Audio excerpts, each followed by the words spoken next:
So your work in the church, your relationship in the church, Philippians, must not be like those people. Be like Timothy, where you are serving other people without grumbling, and you're not looking after your own well-being and your own self-sacrifice.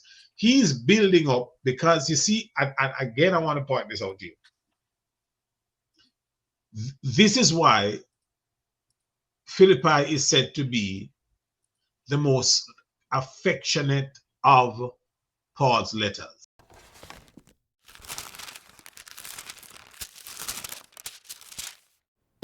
Now, Paul is using Timothy now as another example to the Philippian believers. Now, here's how he's describing Timothy. I'm going to send Timothy to you. All right? And so that would make you happy. Why? Why is he saying that? Timothy is going to bring to you a good report about me. Timothy is going to tell you that I'm doing well, I'm all right. Don't worry about me. Not only that, Timothy is going to tell you that his work is going well. Timothy is going to bring words of encouragement to you. Use that to continue to be faithful. That's what he's saying. Now, I want you to see this. Why am I sending Timothy to you? Not only that he's going to cheer you, bring you good news. Now, watch Paul. Look at what Paul is going to say about Timothy. For I have no one like him. Anybody want to comment on that? Paul says, I have no one like him. Mine says, verse 20 says, for I have no one else of kindred spirit that has the same spirit, the same care that he does as far as in doing the work for these people. Well, and Paul groomed Timothy. Paul groomed Timothy. He groomed him, but he groomed him in such a way that Timothy's care and love for the church became first, and the care for souls. Well, it also talks about Timothy's attitude. I mean, he's been talking about attitude this whole entire time. And he's like, well, I'm going to send someone to help urge you to have the same type of attitude. Because here's one that, like you're saying, Mike, I've built him up to have this type of attitude. Yes, Mike. Okay. Well, go on. It goes further because he entrusted. I have the NASB, so I'm reading the same thing as Sam. But doesn't the King James talk about he's entrusted like stewardship? Timothy's care for the gospel is first. He doesn't. His interest is to promote the truth of the gospel, other than himself. Unlike others who may preach truth, but it's not about sincerity. It's about themselves. It's about their gain. And Timothy's not like that. All right. No. Both comments. Anybody else want to comment? Here is Paul. Paul says, I have no one like him. He and I see things the same way. He and I have the same attitude about the Lord's work. He and I are committed to the Lord's work. But you see, here is one of the bottom line that Paul is saying. he and I are united in one purpose. And Paul is coming back again to oneness. He's coming back again to unity. He's saying, Timothy, yes, I have groomed him. Yes, he's my son. But Timothy and I feel the same way. We have a kindred spirit. We have a likeness. We share in the same thing. There is no disunity among us. There is no strife among us, right? There is no rift between us. Philippians, you be the same thing one with another. Take the example from Timothy, because that's why I can send him for you. That is why I can send him to you, because he and I are united. There's no rift between us. We share the same goal. Yes, Sam. So it's almost in just sending Timothy a call for them to follow Timothy's example. Yeah, that's what he's doing. That's what he's doing. And notice what he says too. He also says about them, for I have no one like him, but here's it now, who will be genuinely concerned for your welfare. He is like me. He's deeply concerned about your welfare. He's looking after your interest. Not like some of these people when he comes down to the next verse. He says, for they all seek their own interest and not those of Jesus Christ. So notice now how Paul is tying in Timothy. Timothy has the mind of Christ, right? Who did not seek his own interest, but emptied himself for somebody else's well-being. All right? Then Timothy is not somebody who is going to be selfish and thinking only about himself.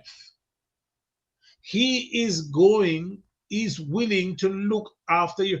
He's not like these preachers. Some preach for, as Paul says, some preach for my shame. Some people preach from ill motives. Timothy's not like that. So your work in the church, your relationship in the church, Philippians, must not be like those people.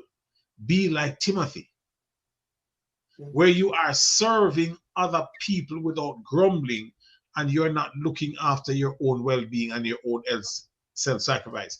He's building up, because you see, and again, I want to point this out to you. This is why Philippi is said to be the most affectionate of Paul's letters. Paul is hitting out at the division between these two sisters, and he's showing how detrimental it can be. And he's saying, don't take example, stop that. Look at how Timothy and I relate to each other.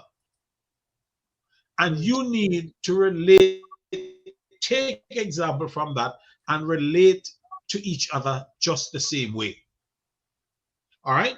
So now he says, but you know Timothy's proven worth, how as a son with a father, he has served with me in the gospel. I hope, therefore, to send him just as soon as I see how it will go with me. And I trust in the Lord that shortly I myself will come also. What is Paul suggesting? Paul is saying, I'm hoping that I can get out of prison. Paul saying, I hope I can come as well. But you see, Paul knows that, look here, I'm going to be offered. But Paul says, I'm trusting God that, I can come and see you. So he pulls the example from Paul and Timothy, from Paul himself and from Timothy, to show them again how they should be united in service to God. Brother Fisher, isn't it important to recognize Paul's endorsement of Timothy? And what I mean by in that day and time, usually the disciples endorsed the teacher by paying a fee or to become a student, to be of high esteem. You have the great teachers, the disciples would they pay into that, and so naturally they would get the recognition that they're a disciple. But here we see the flip side. Paul's endorsing Timothy because his credibility in Christ is so great that he's saying he's equivalent with me in the way I think, in the way I love, in the way I react for the benefit of others. And I think that's a significance there where it's switched. Usually we'll say, I'm glad to be a student of Brother Fisher. He's such a great, excellent teacher. But it's a different compliment when Brother Fisher says, I'm thankful that I'm sending Samuel to speak in my stead, and I have full confidence and trust. That does something to the listener because it sets the tone that the person that they're being sent is representative and he is of equity and quality that you ought to Okay, take heed to. here's something now. The illustration that you draw. Okay, for instance, I'm sending Larry to you. All right, because he and I have a kindred spirit. Good. But you know what? Paul says, which is otherwise to Mrs. I take your point, Mike. Paul says, you know, Larry, the same thing I know of him, you know of him. Right. So you see the point? It's not only that the teacher is now paying homage to the student, right? In the case that you brought up with Sam and thing. But okay, I might say, okay, I'm sending Robert to you because he and I, because of his love for the gospel, because of his welfare and your welfare, he looks after whatever. But notice now, a person might say, oh, Paul, I don't know that about Robert. Robert has not proven himself like that to us as a congregation, right? Samuel is sending Robert, for instance, to somewhere, to preach somewhere, all right? And the congregation that he's sending to saying, okay, here's this. Now, if Larry is going to promote Michael, for instance, then I trust, not only that I trust Larry's judgment, but I also know Michael. You understand the point I'm making? Is that Paul is saying, you know of Timothy's work just like I know of Timothy's work. You see what I'm saying? Right. And yeah. So Diotrephes would be a good example of that then, in the sense that all men spoke well of him. In 3 John, Mm-hmm. His reputation preceded him. Mm-hmm. They had never met him, but yet his reputation that everybody else thought well of him preceded him. And John said his testimony is true, and I'm sending him. So it would be different because they had already experience with Timothy. So, and that's important because Timothy wasn't going to be wishy-washy. Timothy was going to stay straight to the path that he's about Christ. It's not about anything else. Rather, and I think it's significant when he says, whether I'm in your presence or I'm with you, your obedience should continue to come. It should continue to be displayed. Timothy's the same way. Timothy's just, this is how he is. Y'all know how he is. All right. Yeah. Sam, you want to say something? Well, in them knowing Timothy, they know his actions, they know his unity with Paul. And for these two sisters, they know what they're doing is not what Paul and Timothy have. Yeah. You see? And so, again, what Paul is doing here, I mean, the comments are right on target. You know Timothy, you know of Timothy's love, you know that of Timothy's welfare, and you already have how do I put it? You're acquainted with him, you know him, all right, and so in the church, as Paul builds up to be specific about these two sisters, but he's using it a wider way and saying the church at Philippi must be a church that is united, must be a church that is of one mind, that serves from one heart. All right. So he uses Timothy as that example.